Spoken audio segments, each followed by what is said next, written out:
Assalamualaikum warahmatullahi wabarakatuh. Halo semuanya, perkenalkan nama saya Widiana Wulandari, peserta pelatihan dasar CPNS tahun 2026 Angkatan 4, kelompok 2 dari Institut Seni Budaya Indonesia Aceh yang bertugas sebagai dosen asisten ahli.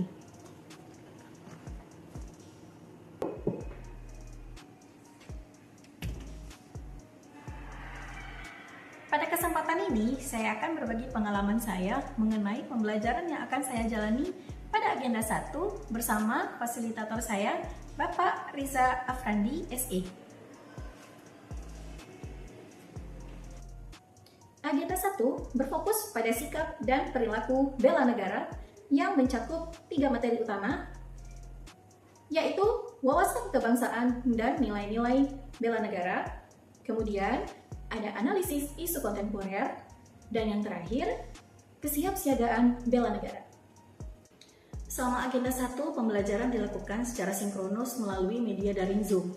Meskipun kami tidak bertatap muka secara langsung, proses belajar tetap berlangsung interaktif.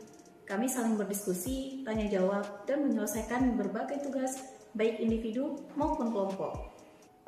Materi dari agenda 1 ini memberikan saya motivasi untuk menjadi pribadi yang lebih bertanggung jawab terhadap negara. Tidak hanya dalam tugas sehari-hari sebagai ASN, tetapi juga dalam berkontribusi untuk kemajuan bangsa. Saya merasa lebih siap untuk menjalankan peran saya sebagai bagian dari negara ini dengan integritas dan semangat bela negara yang tinggi. Terkait dengan materi wawasan kebangsaan, saya memahami bahwa sebagai seorang dosen ASN, saya memiliki peran penting dalam mengembangkan rasa cinta tanah air. Dalam menjalankan tugas, saya tidak hanya dituntut untuk mengajarkan dengan kompetensi profesional, tetapi juga untuk mengamalkan nilai-nilai Pancasila, menjaga kedaulatan negara, dan mendukung kemajuan bangsa. Sebagai dosen, saya diharapkan dapat menanamkan rasa nasionalisme dan tanggung jawab kepada mahasiswa, sekaligus mengajarkan pentingnya berperilaku sesuai dengan nilai-nilai luhur yang menjadi dasar negara kita, yaitu Pancasila dan Undang-Undang Dasar 1945. Dengan mengedepankan nilai-nilai bela negara, dalam kegiatan akademik saya berkontribusi tidak hanya dalam mendidik, tetapi juga dalam menjaga kesatuan bangsa.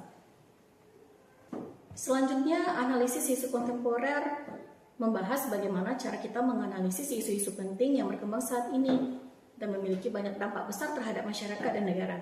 Selama mempelajari materi ini, saya belajar tentang teknik-teknik untuk menganalisis isu-isu kontemporer yang meliputi identifikasi isu, pemilihan isu, analisis penyebab isu, dan penyelesaian alternatif isu.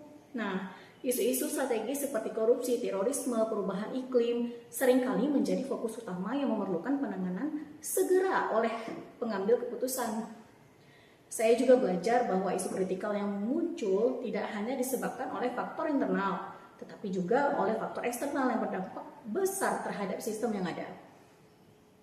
Sebagai ASN, kita harus mampu memahami isu-isu ini dan berperan aktif dalam penyelesaian masalah tersebut, baik di tingkat pribadi maupun institusi.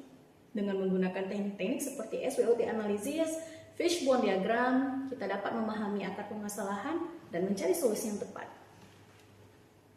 Dalam sesi tugas kelompok mengenai analisis isu kontemporer tentang judi online, diskusi berjalan dengan sangat menyenangkan dan nyaman.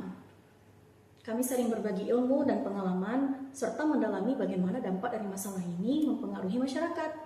Kami berdiskusi dengan semangat dan bekerjasama dengan baik, yang mana membuat diskusi ini tidak hanya bermanfaat, tetapi juga mempererat hubungan antar anggota kelompok.